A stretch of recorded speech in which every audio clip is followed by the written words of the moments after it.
I'm Carlton. Coon. It's good to be part of your life today. Peter was a leading disciple and one whose influence and impact most of us would like to emulate. Having 3,000 receive the Holy Ghost in one day, that's quite an evangelistic campaign. That wasn't all there was to Simon. Of course, he had the revelation of Jesus. Thou art the Christ, the Son of the living God. Preached an extraordinary message in Acts chapter 2 that answered the questions of the multitude that had came together. In Acts 10, he is the fellow who opens the door for we Gentiles to be saved. Of course, doing that at the instruction of the Lord. There are books, I'm sure probably entire libraries could be filled with things that have been written about Simon Peter.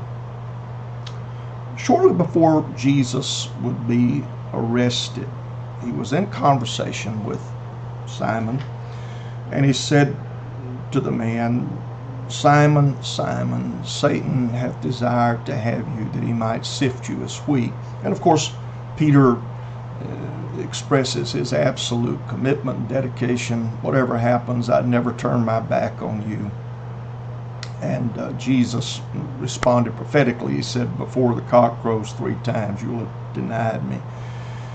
And I'm sure that Peter was not too enthused with that response, but Jesus added this statement. He has said, I have prayed for thee that thy faith fail not.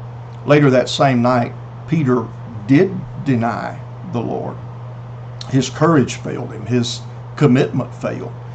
But it's interesting that in spite of those things failing, Peter's faith never failed. Been some moments in life, and there will likely be some more, when various attributes and qualities of life have failed, and I have not done particularly well with certain things. But it's essential. Here's the vital thing, that our faith fail not. We are living in a pressure cooker right now. People are tired, and they're tired of it. We as pastors and leaders are tired, and we're tired of it. And for many, there have been additional issues and challenges. I've had 5 friends that have died with the coronavirus. I have had a number of others that have been in the ICU and have since recovered. We're thankful for all of that. But there is a weariness. There is a sense of the danger that is around and about us. And when you live on edge, there comes a mental and emotional fatigue.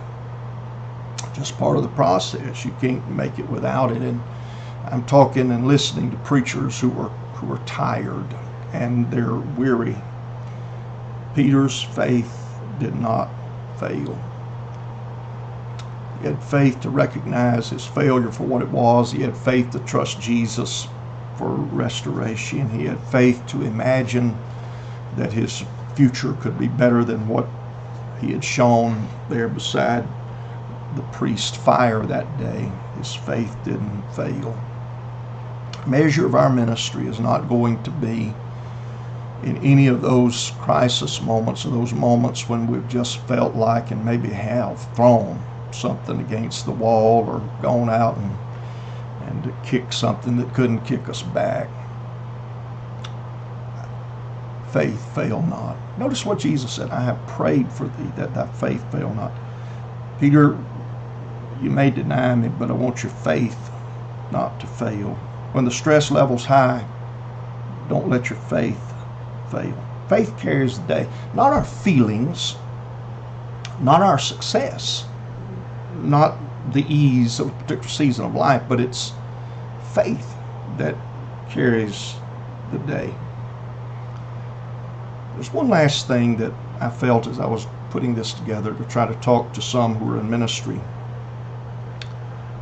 Could you help with this, regardless of how embattled you feel yourself to be right now? Would you do as Jesus did for Simon Peter that day? And would you consider someone who you know to be going through a dark time of real stress and struggle. I've thought about our church planters who really don't have, in many instances, a local support mechanism to hold them up. Maybe it would be that you would just call their name and pray for them.